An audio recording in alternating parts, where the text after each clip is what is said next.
Ağzıyla sağla ay yükseli an iyadaydı.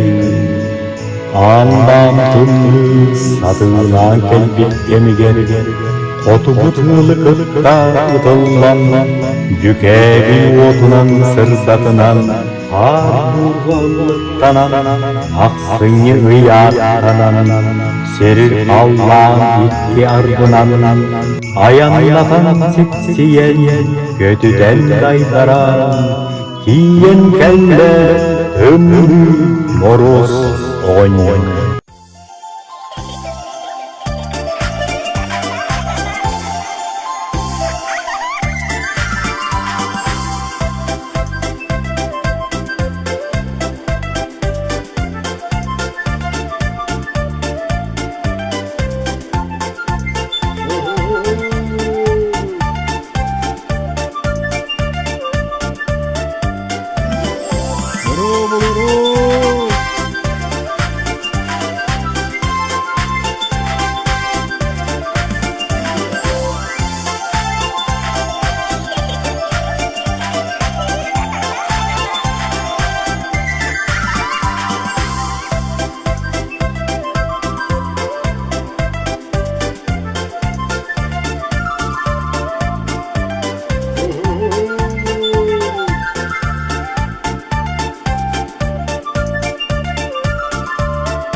Nara bulurun oğlar, geleni her sargılak sana yılınan bargıtın eğer delibin.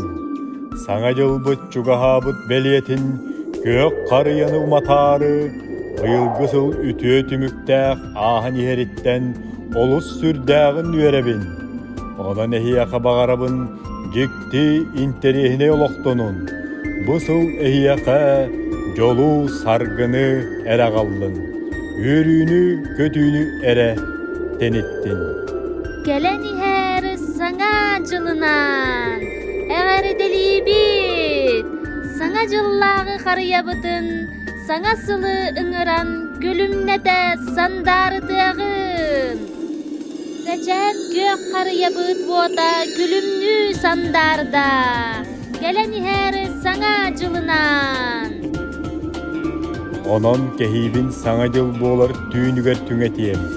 Irığını kohonu onna istiyem. Onon oğlar, üyelaklıdın tügeydik tümükten. Sana sılka, örsü yokka diyerim.